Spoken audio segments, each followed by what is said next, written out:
Tonight on Real School, they're busting moves and breaking barriers. Chase your dreams and don't ever give up. In moments, we're introducing you to the program that's helping boys across the district put their best foot forward on the dance floor and in the classroom. Plus, you'll never believe how many stories these district leaders scaled, all in an effort to support a good cause. Coming up, we've got the video you don't want to miss. School board members literally going over the edge in downtown Jacksonville. And they're learning to save the world one computer code at a time. The world right now is moving toward everything technology. We're taking you inside of a series of events teaching our kids to be tech savvy with a twist. See how our students are walking away as whizzes and as winners. Get ready. A new episode of Real School starts now.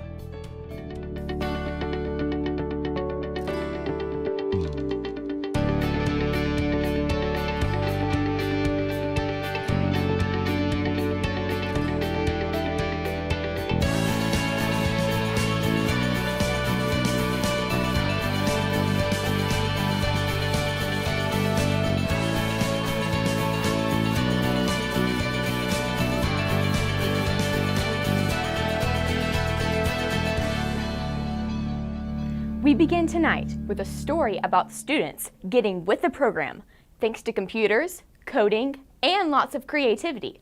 I'm Gracie Marsh. Thanks for joining us. Guys, we're talking about Computer Science Education Week. Real School reporter Tiana Walsh joins us with a full download on one of the week's key events. These days, using a phone is pretty much the norm, especially all those apps. But just imagine going from using the apps to making the apps. That's where you'll find dozens of Duval County students. Computers up, notepads out, and thinking caps on. Guys, we're at the Museum of Science and History. But on this day, students are dealing with a bit of an emergency, an alien invasion. We actually spotted the spacecraft coming at us. We're not talking about a UFO inside of our own atmosphere. We're talking about something coming at us from space. Okay, so obviously there aren't any funny green guys in this room, and there's no impending danger. But this is really the scenario students are working with. It's all part of a large district event called the Hackathon. So we have prompted the students with an emergency responder here and told them what really does need to go into an app if in case there ever is a disaster emergency coming at us, like aliens attacking. You see, the Hackathon is all about teaching students the ins and outs of creating apps. In fact, they were given just 2 hours to create an app fit to respond to this crisis. To make it happen, the district joined forces with developers to provide students with a platform in which they could gain valuable, real-world experience. It's the challenge. It's that ability to be able to build your critical thinking, your problem-solving skills, and that whole scenario of problem solving for them is going to hopefully translate to something that they will reflect on as they go back into the classroom. To those who create apps for a living, events like this are crucial. We need more developers and more creative students, as well as people to work on apps throughout the country. By working with students at a young age, the goal is to not only pique their interest, but to also get them prepared for what's ahead.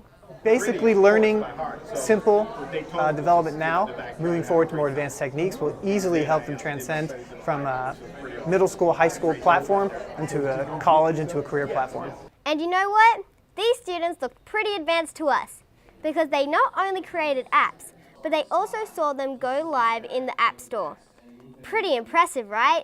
You can see in this room the excitement, the chatter. So now, instead of them consuming everything with working with an app, they have an opportunity now to be the creators of apps. The opportunities go far beyond coding. The world right now is moving toward everything technology. Everything you do is app-based, phone-based, computer, internet. Alien invasion or not, it looks like these STEM skills are here to stay. It just blows me away. They make the most amazing things, and it's really refreshing because their ideas are fresh and new and things that maybe we would have never even thought about. By the way, the hackathon was also a competition. The first place winners got some brand new laptops. In fact, here they are. First place went to Team ARA from Fletcher High School. Congratulations! For Real School, I'm Tiana Walsh. Back to you. Thanks, Tiana.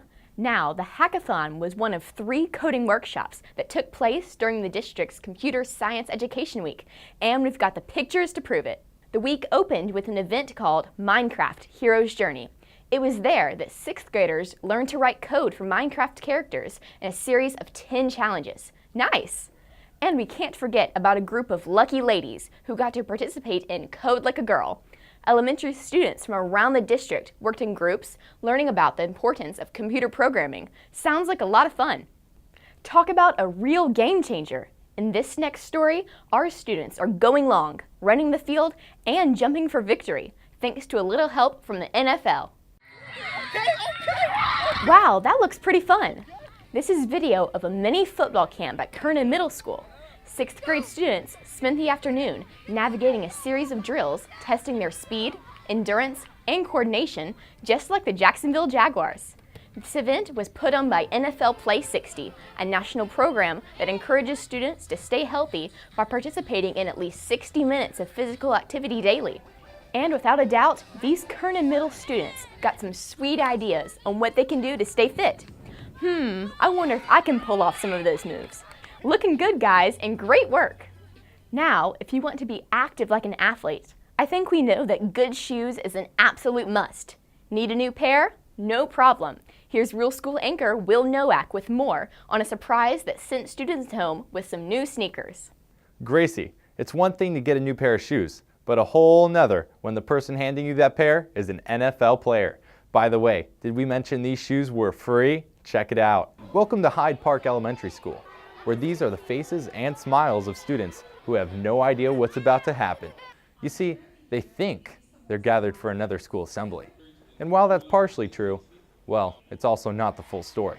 Because between the speakers, the crowd, and the ambiance, a special guest was waiting in the wings with an unbelievable surprise. Oh, it was awesome. I mean, just going in there and seeing the smiles on those kids' faces, I mean, it made my day. That's Barry Church, a strong safety for the Jacksonville Jaguars. He's also an ambassador for Fuel Up to Play 60, a nutrition and physical activity program. But what you might not know is that Hyde Park Elementary is the recent recipient of a $15,000 hometown grant.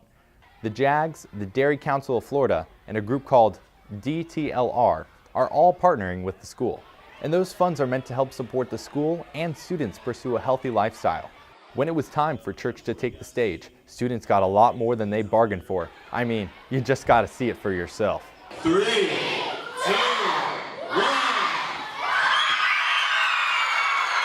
Guys, feast your eyes on this. Hundreds of pairs of brand spanking new sneakers, one for each and every student. Going in there, they just didn't expect, oh, here comes another speech from another NFL player, you know, we're just gonna cheer here and there, but to be able to surprise them with brand new shoes and just see their faces light up, I mean, it's what we do this for. We watched volunteers work through the stacks and pass out the boxes. As you can imagine, students were thrilled to open them up and slip on the shoes that were specially picked out for them. They come this early and they checked our shoes and our feet, so I thought maybe we're gonna get a pair of shoes. It's amazing. I see how they look. That's a big surprise for them. But for those behind the giveaway, the message was about much more than fancy footwear. It was about reminding students that physical activity is one aspect of maintaining their health. You know, I was the junk food eater. I was the McDonald's everyday eater. I didn't like vegetables, and it kind of bit me in the tail, you know, especially as an adult. Hopefully, if they develop a better taste for it than I did as a younger age, once they get to my age, they'll be able to keep that going and be able to live happy and healthy lives. Thanks to these shoes, these students are sure to move a step ahead in staying fit. And guess what? They couldn't be more grateful. Thank you for the everything. As if all these surprises weren't enough, we want to tell you about one more big reveal. Check it out. This mural, which celebrates Hyde Park's partnerships, was also unveiled on the day of the big event. Isn't it beautiful? Sounds like these students really scored big all around. For Real School, I'm Will Nowak. Gracie, back to you. Thanks, Will. Now to a program that's keeping our students on their toes. That's because it's exposing a lot of our young men to ballet for the very first time. Here's Real School reporter Patrick Glenn with more. Gracie, to be honest, ballet is just the beginning, because when you factor in the social, emotional, and academic benefits, you've got nothing short of a show-stopping performance. 1, 2. Up, look, down, shoulder again. You can find them each Wednesday, right here in the auditorium. Step by step and move by move, these Henry Kite 5th graders are getting into step with dance. I like that we get to learn new things that other people haven't learned so that they can get the chance to learn it. These smooth moves come courtesy of a unique partnership between the school and the Florida Ballet. It's called Breaking the Barrier for Boys Only. For 18 weeks, students are learning and moving with Florida Ballet dance instructor Savory Morgan. The whole purpose behind the program is to break the barrier, break the stereotype of men doing ballet. Even though it's in its first year here at Kite, the program actually began last year at the Young Men's Leadership Academy. We're told Florida Ballet Executive Director Martha Lemire was looking to introduce classical ballet to young men who might not otherwise have the opportunity. Ballet, to me, they say it's a foundation of every dance, and I do believe that it is the foundation for thinking in all dances. 5, 6, 7, 8, go. 1 year later, the program is 4 schools strong, and it's exposing more and more boys to the art of dance, from ballet to hip-hop, and from jazz to contemporary. Whenever I see myself dancing and I see everyone around me dancing, it makes me feel like everyone around me is family. Turns out, as students work through choreographed routines, they're noticing something else. We can use our performances to help us get stronger and get smarter. That's right, the benefits of ballet go far beyond the dance floor. It encourages them socially. Boys can express their feelings through dancing. It helps them athletically. It could get you physically stronger. And they're improving in areas like concentration and confidence. It teaches you how to be critical. It teaches you how to pay attention to details. It teaches you how to follow direction. It teaches you how to self-manage. It teaches you teamwork. It teaches you community. It teaches you all of those things. Morgan goes on to say that in learning ballet, these young men have another advantage, the potential to earn full scholarships to college. But perhaps the thing that Morgan is most proud of 5, 6, 7, 8. Up, down. Is the chance for these students to expand their horizons. And all of them probably won't dance, and I'm fine with that, but all of them will have an appreciation for dance. You'll definitely want to keep your eyes out for these guys. The plan is for students at Kite to join others at YMLA, Matthew Gilbert, and James Weldon Johnson for a big performance in the spring. We know that's going to be amazing. For Real School, I'm Patrick Lynn. Back to you, Gracie. Thanks, Patrick. Coming up on Real School, call it a smorgasbord of sweet and savory eats for our students. After the break, we're at the 4th annual food show, where the students are the taste testers. Find out why coming up. Plus, they're shifting their studies into the next gear, and they're driven to succeed. In moments, we're going inside of Frank H. Peterson's Automotive Academy. Find out how the program is giving students hands-on experience under the hood and into their futures. Keep it here. Real School will be right back. Hey, Bobby. Did you hear about the Choice Expo? You know, the Duval County Public Schools Choice Expo. We take all of our schools and put them in one place. You can explore all of our options and programs like culinary, medical arts, STEM, and early college. And Bobby, that's just the tip of the iceberg. Wait, it's okay. It's all just to get you college and career ready. So join us for the Duval County Public Schools Choice Expo on January 20th from 11 to 3 at the Prime Osborne. Learn more at duvalschools.org. Welcome back to Real School. Picture this: every school, every program, and every offering that's available in Duval County Public Schools, all within reach and all under one roof. What may sound impossible is actually a reality, thanks to this month's annual Choice Expo. Come January 20th, the Prime Osborne Convention Center will be your one-stop shop to not only browse all of our schools, but to also chat with principals, students, teachers, and more. This event is free and open to the public, and we want to see you there. The event is on Saturday, January 20th from 11 to 3 at the Prime Osborne. Learn more by visiting duvalschools.org. Writing papers, taking tests, sounds like a typical school day, right? But how about doing an oil change or changing a set of brakes? It's a day in the life for students in one of our career academies. Here's Real School's Tavion Johnson with the story. Gracie, when it comes to getting ahead in the automotive industry, these students are definitely moving into the fast lane. They're showing no signs of slowing down anytime soon. Sanding and repairing parts. I think it's safe to say this is not your typical classroom, but then again, how many students can actually say this is their classroom? No other school gives you an opportunity like this to learn about cars. Check all the fluids. The school is Frank H. Peterson Academies of Technology, and this is their National Model Automotive Academy. As a kid, I always took things apart and put it back together. And so I was like, why not automotive? Because I'm a very hands-on person. Here, students are getting into the driver's seat of their future by learning the ins and outs of the industry. The best part? They're working with real customers.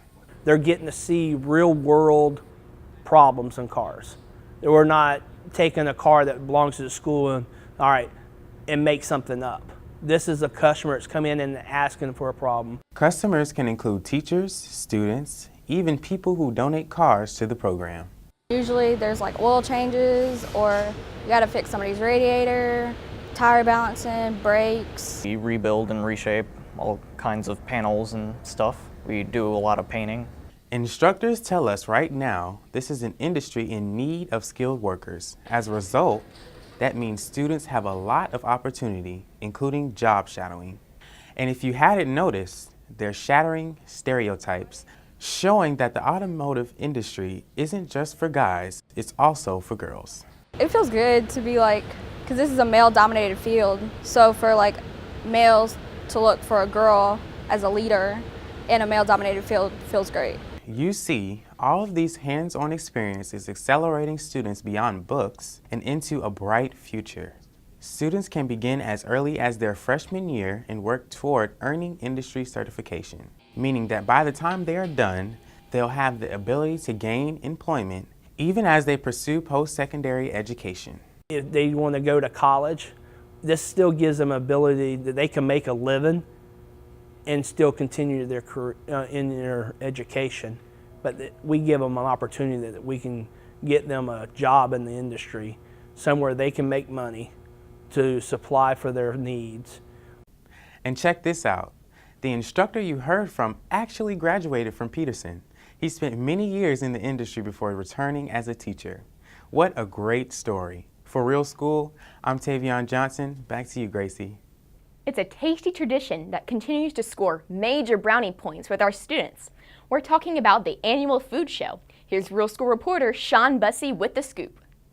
Gracie, there's plenty of food on the menu at this event, but it was the students' feedback that was the main course. And today, we got all the delicious details.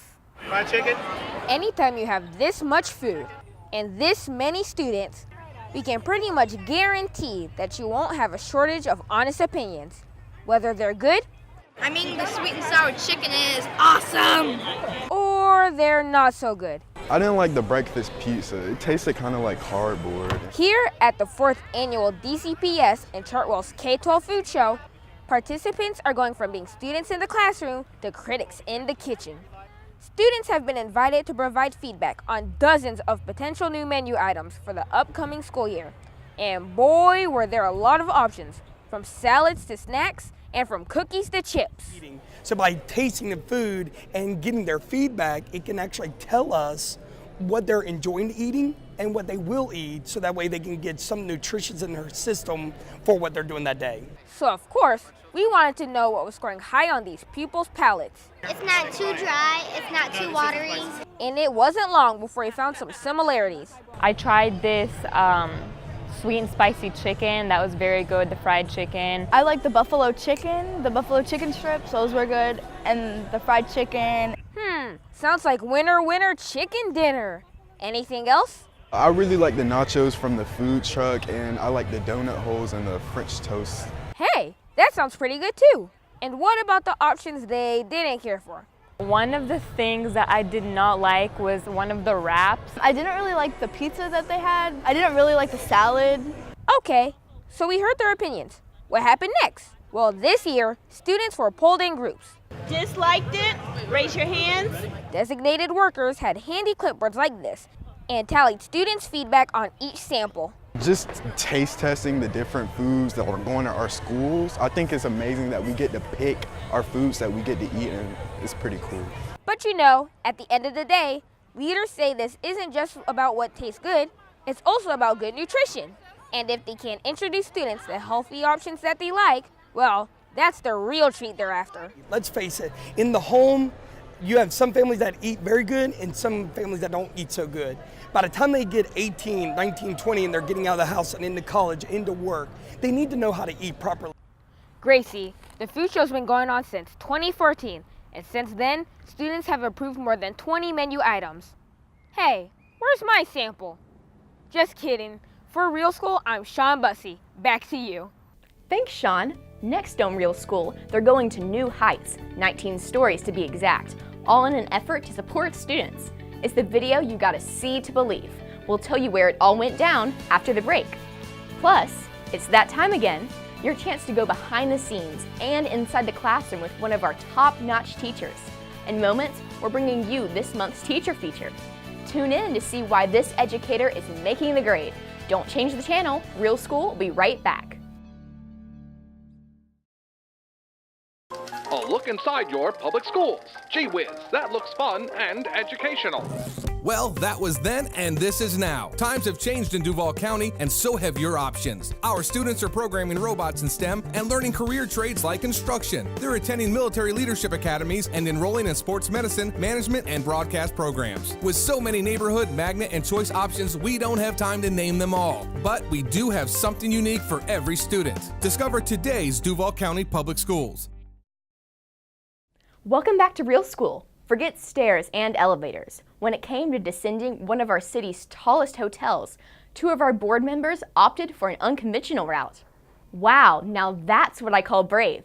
You're looking at video of our board chair, Paula Wright, and District 3 board member, Ashley Smith Juarez, rappelling 19 stories down the side of the Omni Hotel in downtown Jacksonville. Good thing they had harnesses and helmets, right?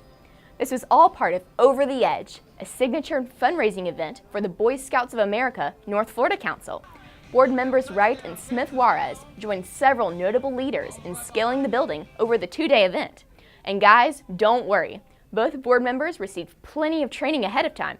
So much fun to swing that leg over the side of the building and lean in and trust that the ropes are going to hold you. I had a blast today supporting the Boy Scouts, who are an incredible partner of Duval County Public Schools. They do so much in terms of character education, getting children out into our community, off their devices, performing great acts of service and other community engagement opportunities. By the way, Ashley Smith Juarez tells us it was actually board chair Wright who challenged her to go over the edge. Looks like they'll both have some serious bragging rights for a long time. Great job! Guys, it's no secret. We can't do what we do in this district without some seriously great teachers. Today, it's our privilege to introduce you to one of them. Here's her story in her own words.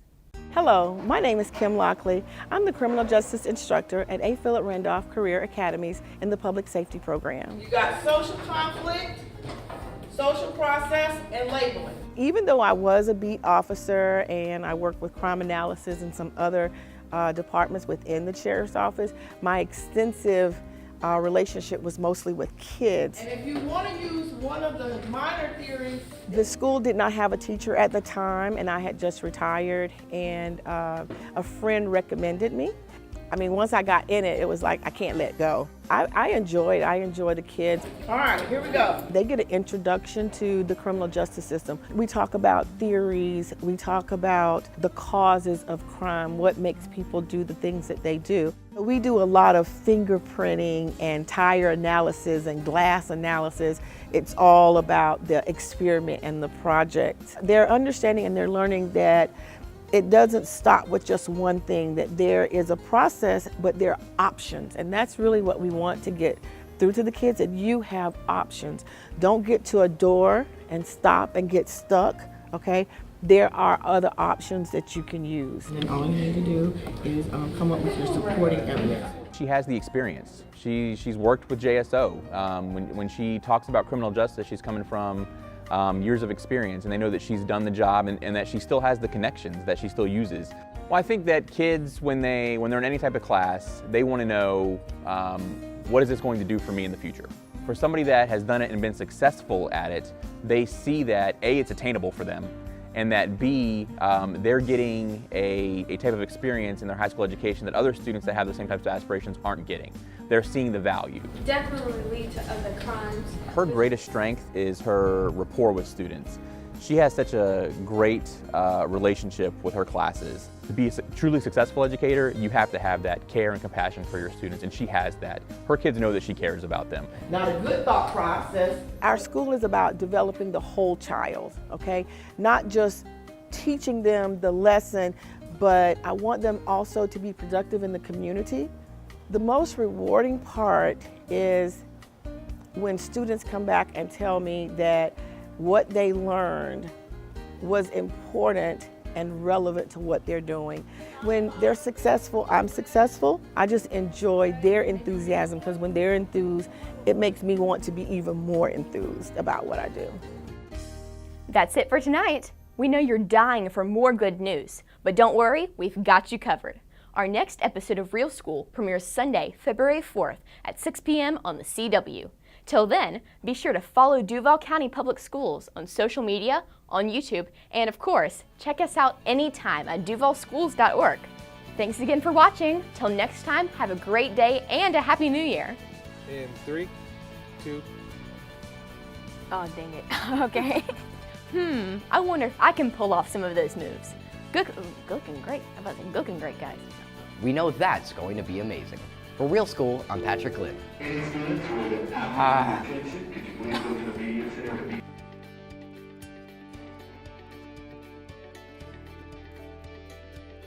We're gonna do it one more time. Good job. Good job. Here we go. These days. Wait. I gotta catch in. I gotta catch in. Remember? Okay, here we go. Big smile. In 3, 2.